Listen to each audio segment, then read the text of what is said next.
आज मतदान हो रहा है हरियाणा में। दोपहर 1 बजे तक की अगर बात की जाए तो 40.10 मतदान हुआ है अभी तक।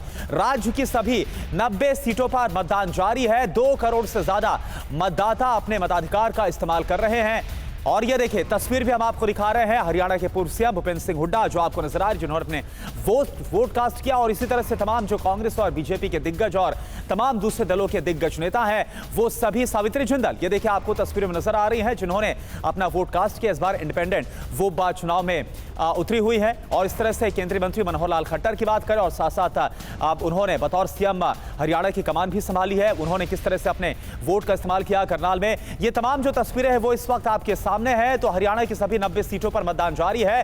दोपहर 1 बजे तक अगर बात करें तो 40% से ज्यादा मतदान हुआ है। और ये देखिए तस्वीर आपके सामने है हरियाणा के सीएम नायब सिंह सैनी। अब ये देखिए तमाम दिग्गज जो नेता है जो अपना वोट कास्ट करने के लिए पहुंचे हैं, उन सभी की तस्वीर आपको दिखा रहे हैं एक साथ। सीएम नायब सिंह सैनी की बात करें, उन्होंने मतदान किया। पूर्व सीएम भूपेंद्र सिंह हुड्डा, उन्हें आप देख पा रहे हैं। कांग्रेस की सांसद कुमारी सैलजा ने भी वोटिंग की है। सावित्री जिंदल, केंद्रीय मंत्री मनोहर लाल खट्टर ने वोटिंग की है।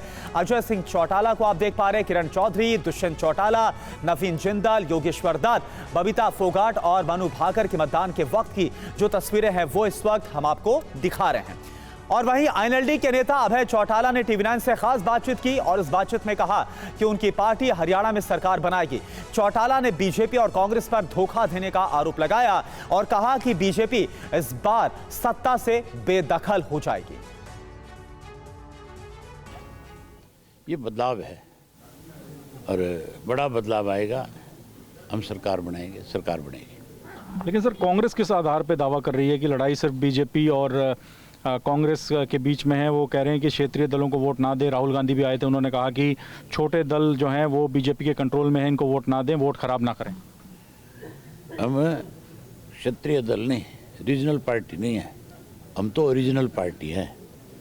क्षेत्रीय दल तो ये हैं जो झूठ बोलते हैं सारा दिन। अगर राहुल गांधी झूठ ना बोलता, अगर राहुल गांधी किए हुए प्रॉमिस पूरे करता, राजस्थान के लोगों में से किए थे, छत्तीसगढ़ में किए थे और उसके साथ साथ मध्य प्रदेश में किए थे। जब प्रॉमिस किए, सरकार थी इनकी, उस सरकार में वो प्रॉमिस पूरे नहीं किए। नहीं पूरे करने की वजह से सत्ता से बाहर हुए कि नहीं हुए। भाजपा भी उसी के राह पर चल रही है, इसलिए आज भी भाजपा सत्ता से बाहर हो रही है। सीएम साहब कह रहे हैं कि हम तो तीसरी बार आ रहे हैं, आप कह रहे हैं बीजेपी सत्ता से बाहर हो जाएगी। जो हालात हैं, ये तो आप पार्टी बना करके आप लड़के कह दो हम भी आ रहे हैं, कौन रोका है? तीसरी बार लोगों ने बनाना है। सीएम तो बेचारा चंद दिनों के लिए सीएम बन गया, बहुत है। इसके एक फीत तो लगी भी, चीफ मिनिस्टर रह गया है। ये तो आज से एक्स लिखे ज़्यादा अच्छा लगेगा।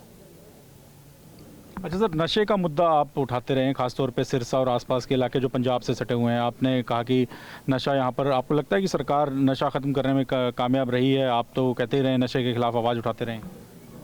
भाजपा और कांग्रेस दोनों ने नशे को बढ़ावा दिया। इस नशे को कोई ख़त्म करेगा तो Indian national Lokdal party, Bahujan Samaj party करेगी। हमारी सरकार बनते अगले दिन ही हरियाणा से नशे के ऊपर पाबंदियां लग जाएगी। नशा दिखाई नहीं देगा, ना बेचने वाला मिलेगा, खाने वालों का अच्छे हॉस्पिटलों के अंदर इलाज करवाएंगे ताकि वो बच्चे जो इससे कहीं नशे की गिरफ्त में आए वो निकलें, वो अपने काम लगें। सर, बहुजन समाज पार्टी आपके साथ आई है, इससे कैसे स्थिति आप देखते हैं दलित वोट बैंक की? आईएनएलडी का अपना भी एक पारंपरिक वोट बैंक है, उस ऐसे में बहुजन समाज पार्टी के साथ आने से कितना आपको और हिम्मत और हौसला मिला है? मजदूर जो है उसको निर्माता कहते हो कि देश का निर्माण करने में मजदूर की सबसे बड़ी भूमिका है। किसान को अन्नदाता कहते हो कि किसान अगर इस देश का उत्पादन ना करता खाद्यान्न का, तो फिर ये देश तो निर्भर करता दूसरे मुल्कों में। हमें अन्नदाता कहा जाता है। देश की सीमाओं की जो पहरेदारी है वो हमारे बच्चे करते हैं, तो फिर राज में हिस्सा क्यों नहीं? फिर हमारा राज क्यों नहीं बने? हम 80% हैं, 20% लोग हमारे ऊपर राज करते हैं। अब मजदूर के भी किसान के दोनों के समझ में आ गई कि ये देश तुम्हारे से ही चलेगा और इसकी शुरुआत हरियाणा से होगी।